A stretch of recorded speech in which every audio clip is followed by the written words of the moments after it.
Now, the ogive is just a graph, okay, which is used to represent grouped data.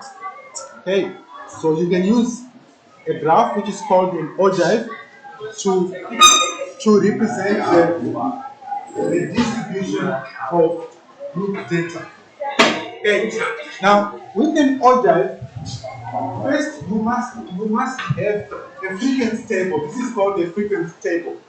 Okay, so you'll be given normally two columns. The first column with the class interval, the second column with the frequencies for each class interval.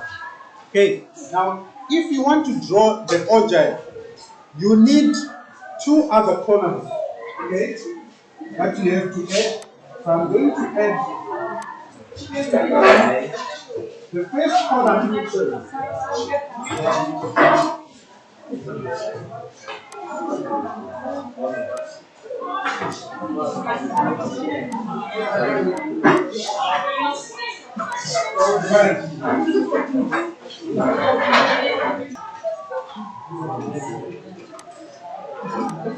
Okay, so the first thing we need to create a new column of what are called cumulative frequencies. Okay, so we need a column of cumulative frequencies. Then we need another column of points to plot. Okay, so in a case like this, where you are given the first column with the class interval, the second column with the frequencies, you need to create two more columns. One for cumulative frequencies, the other one for points to plot.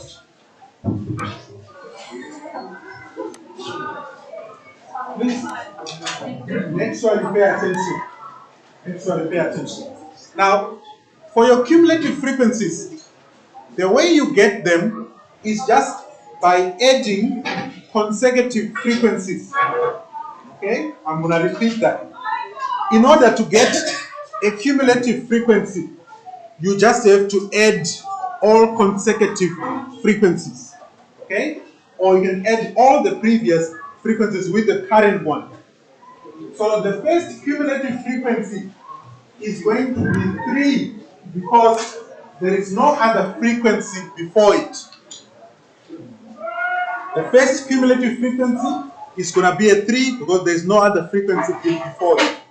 Then, to get the second cumulative frequency, we add this cumulative frequency with that frequency. We add the 2 so that we'll end up getting 8. Okay, so we add the first cumulative frequency with the second frequency. Then we also add the second cumulative frequency and the third frequency to get the third cumulative frequency, which is going to be a 20. Alright? Then we do the same again. We add this 20 here and that's 6. So these two are added. So you get 26. Okay? Right? And then, to get the last one, you also add this 26 and that 4. And you get 30. Now, this 30 here, that 30 there, the last cumulative frequency is also the total of the column of frequencies. So if I add all these, I will also get 30.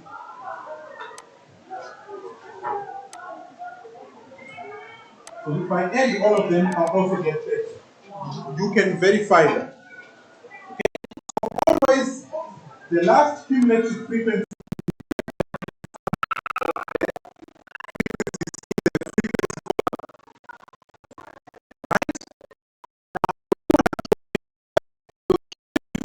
must always be on the y-axis.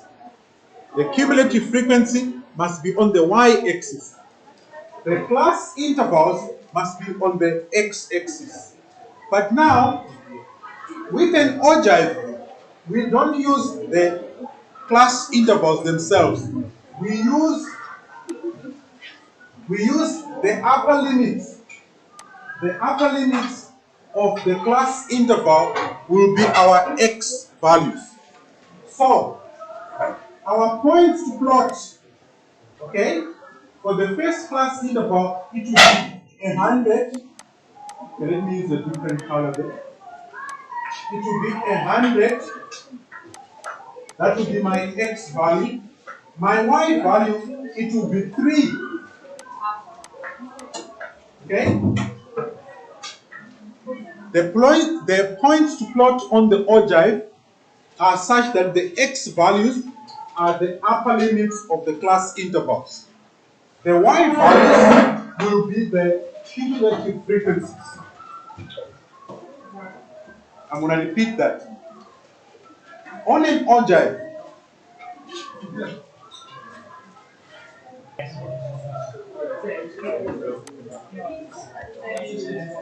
alright,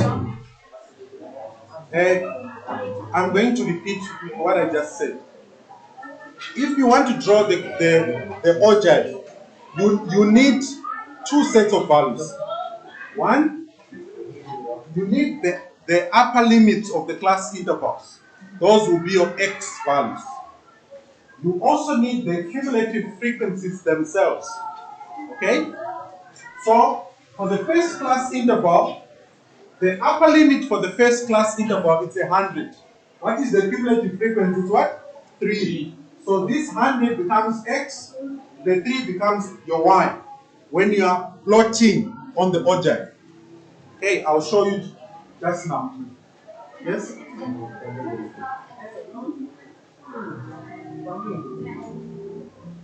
When you are sketching, that's when you ground it by starting at 0.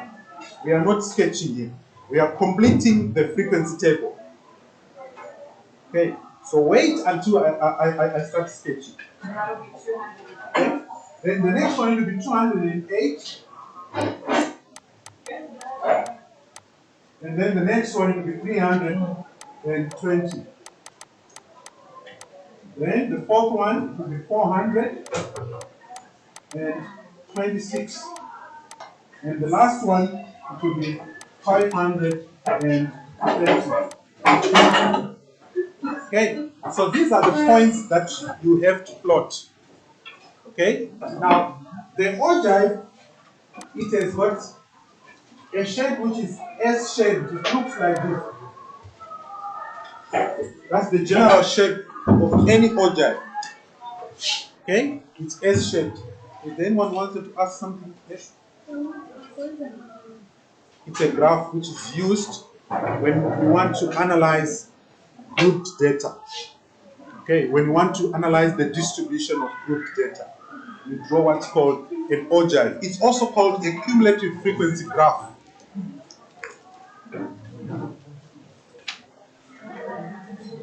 Alright, allow me to carry on. So, I now have all the information here that I need to sketch or to plot. So, allow me to plot. So, I've got my grid here. So, I'm going to move very quickly. Right? Okay, allow me to just move my grid up a little bit more. So, you start by plotting. So, we have got 10 and 3.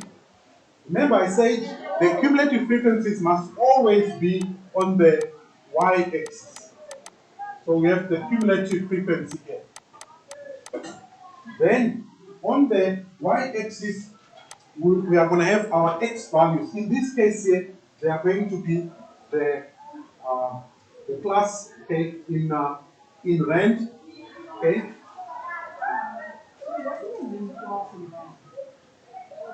Well, okay, this is more like, it's not a full question. Don't worry about it. So this we can put it in rand, the class in rand. But you have to label your x-axis based on whatever variable will be here. Whatever variable will be here. Don't worry about this situation. It's not very straightforward in terms of the independent variable. The main objective of me using that table is to show you how to draw the order. So when x is 100, y is 3. Okay, so I'm going to plot here. When x is 100, y is 3, which will be here. When x is 200, y is 8. So 200, y is 8, it will be there. When x is 300, y is 20. So that's straightforward. 320. So you've got that point there. And then when x is 400, y is 26. So 400 is equivalent to 26 in terms of the x value or the y value. And then the last one, when x is 500, y will be 30. So 500 is 30 here. Right? Then using freehand. Now, you also need to do what's called grounding of the ogive, whereby it has to start on the x-axis. And we call that in mathematics grounding of a graph. You cannot just start here and then go all the way and then you stop.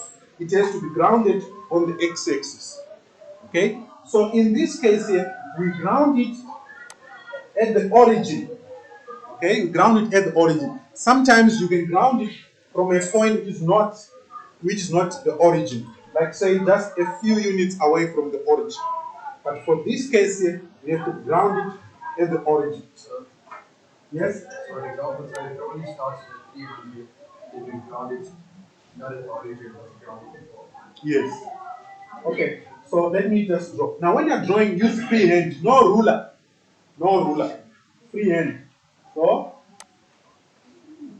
yeah, I didn't start nicely here. Okay, let me.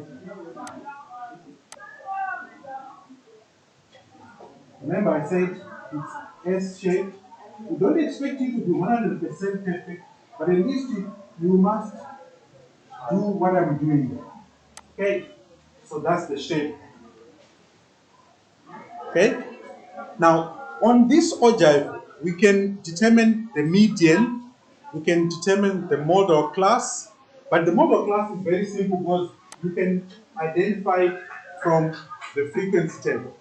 So in this case, what would be the model class? It will be 200 to what? To 300. Those who have got lollipops, can you put them away, please?